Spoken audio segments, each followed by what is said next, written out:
Müslüman kardeşlerimiz esaret altında kıymetli Müslümanlar. Bu yüzden bir umma Filistin'e sahip çık.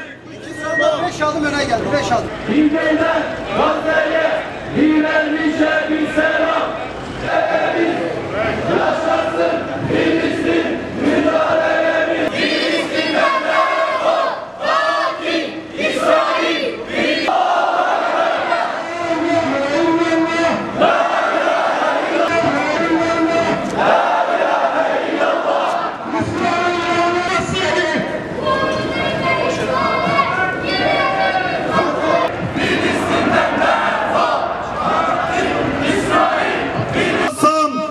yazıyor ve bu tarihin bir parçası olmak için tekbir!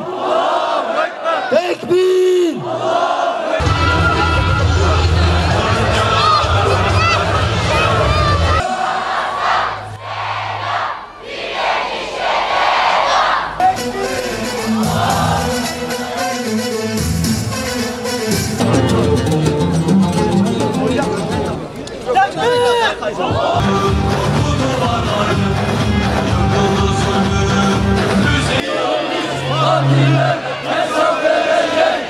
Bingöl'den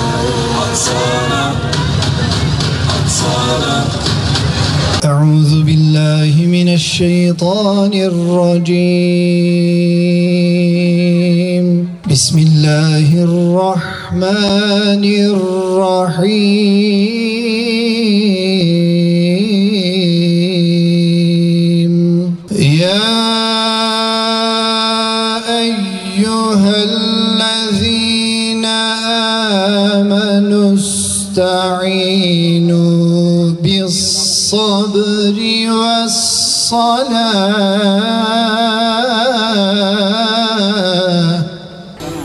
Ey semavi dinlerin dünyadaki beşiği, ey miraca açılan kapıların eşiği, sen ki Mescid-i Aksa, sen ki tevhid simgesi, sahabe-i kiramın namazda ilk kıblesi. Kandil yağı gönderin demişti kutlu Nebi, Aksa karanlıkta kalmasın diye. Gönderemedik, karanlıkta kaldı Aksa. kıymetli katılımcılar, aziz dava arkadaşlarım, insanlık haysiyetinin yükünü yüklenen kardeşlerim, Siyonist İsrail Gazze'de tam 365 gündür soykırım yapıyor. Dünya kör, dünya sağır, dünya suskun. Dünyanın bu suskunluğu çoğu çocuk ve kadın, 42 binden fazla insanı katleden, hastaneleri, okulları, ibadethaneleri dahi bombalayan soykırımcıyı, kandan beslenen katil sürüsünü cesaretlendiriyor. Çocukları öldürmeyi itikatlarının gereği sayan devlet görünümlü sapkın terör örgütü, emperyalist sistemin koruması altında bölgeyi kan gölüne çeviriyor ve soykırım siyasetini bütün bölgeye yayıyor. Tarihin hiçbir döneminde ve dünyanın başka hiçbir yerinde katilin, soykırımcının bu kadar desteklendiği başka bir örnek yoktur. Batılı emperyalist güçler İslam'a ve Müslümanlara olan düşmanlıklarını İsrail denen Siyonist katil çete eliyle gerçekleştiriyor.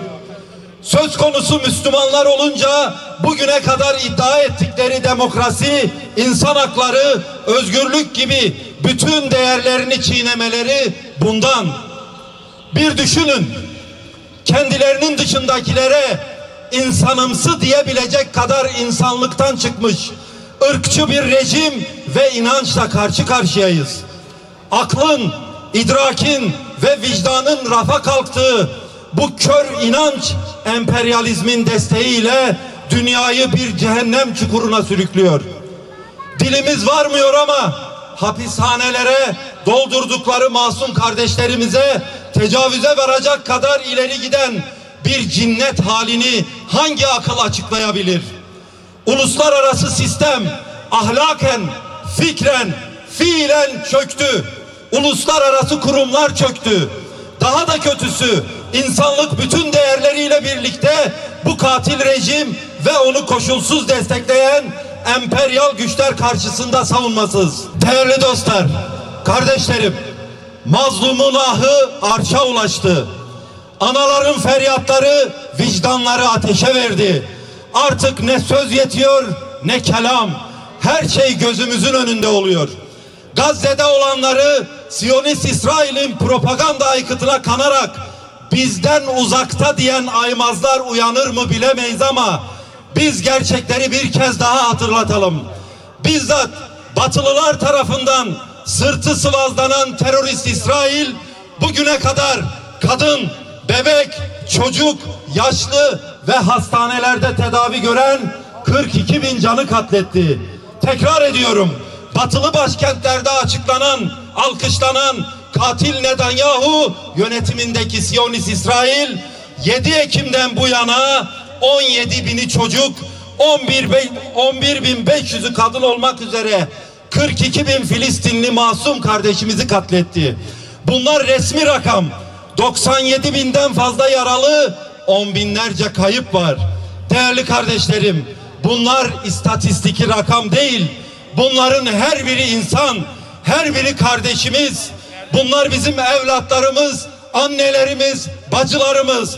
Bunlar insanın vicdanını kanatan gerçekler. Okulları, hastaneleri, camileri bombalarken insanlığın ortak değerlerini hiçe sayan Siyonist rejim Lübnan'a başlattığı saldırılarla sapkın inancıyla şekillendirdiği arz-ı mevut hedefine ulaşmak için bütün bir bölgeyi ateşe vermeyi planladığını gösterdi. Orada da durmayacaklar, biliyoruz. Ateş yaklaşıyor. Gazze'de Rablerine şikayette bulunan çocukların ahı insanlığı bulamayacak mı zannediliyordu? Ne demişti o küçük kız? Sizlere hakkımı helal etmiyorum. Ya 8 yaşındayken büyümek zorunda kalan o çocuk, ben çocukluğumu yaşayamadım ki demişti. Ama onlar yine de zulme ve katile karşı şerefle, inançla direndiler. Boyun eğmediler, zillete razı olmaktansa direnmeyi ve şehadeti seçtiler. Gazze'deki katliama, soykırıma ve vahşete doymak bilmeyen, gözü dönmüş terör örgütü, lanetlenmiş küresel şeytanın, ABD'nin köpeği ve mel'un terörist işgalini bu defa Lübnan'a ve katliamını Lübnan'a ne yapmaya başlamıştır? Sıçratmaya başlamıştır. Aynı terör örgütü gözünü içeriden ve dışarıdan kuşatmaya çalıştığı Türkiye'ye de dikmiştir. ABD terör şebekesi gelecekte olası bir işgal için içeriden İncirlik havaalanına Kürecik radar sistemine girmiş, Suriye, Irak ve Orta Doğu'ya yerleşmiş ve ta sınırlarımıza kadar dayanmıştır. İçeriden ve dışarıdan memleketimizi adeta abluka altına alarak işgal etmenin aslında altyapısını kurmuştur. Diğer İslam ülkelerinin siyasi, ekonomik ve askeri alanlarda elini kolunu adeta bağlamıştır. Ve Orta Doğu'da İsrail adında bir terör karargahı kurmuştur. Siyonist bir terör örgütüyle, İsrail ismi verilen köpekle İslam ülkelerine ikide bir İslam ülkesine saldırmaktadır. İslam ülkeleri eli kolu bağlı olup bitenleri izliyor, bir taraftan Siyonizme karşı cihad eden ve şehit olanlar ebedi cenneti kazanıyor, diğer taraftan ahir zaman Siyonizmine karşı mağlup olanlar ise ebedi bir cenneti kaybediyor ve cehennem karanlıklarına mahkum oluyor. Aziz kardeşlerim, küfür devam etse bile bu zulüm devam etmeyecek ve asla devam edemeyecektir. Ye'sin ve zulmün rağmına akli, nakli ve kat'i delillere istinaden sizleri alemlerin Rabbi Allah'a yemin ile temin ediyorum ki umut var olunuz. Şu istikbal inkılabı içinde en yüksek ve gür sada İslam'ın sadası olacaktır. Ve beşeriyetin başına maddi manevi bir kıyamet kopmazsa hakim hakaik-i Kur'aniye olacaktır.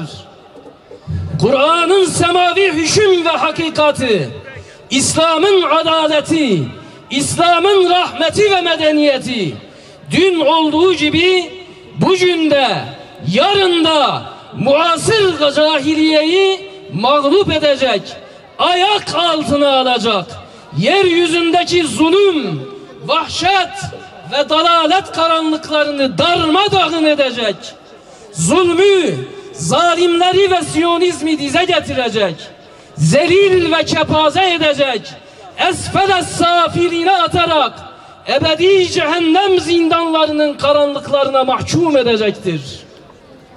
Sizleri yemin ile temin ediyorum ki Kur'an'ın ahkamı, adaleti ve saadeti şarktan garba ve dünyanın tamamına seraser hakim olacaktır.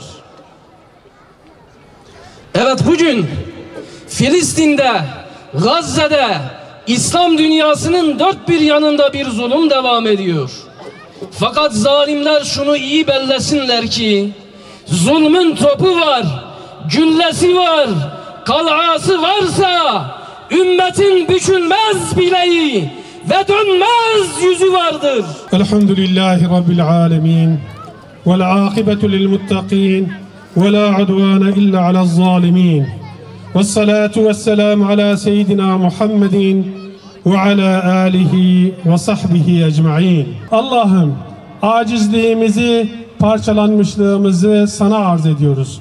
Müminlere fethi mübinleri vaat eden sensin.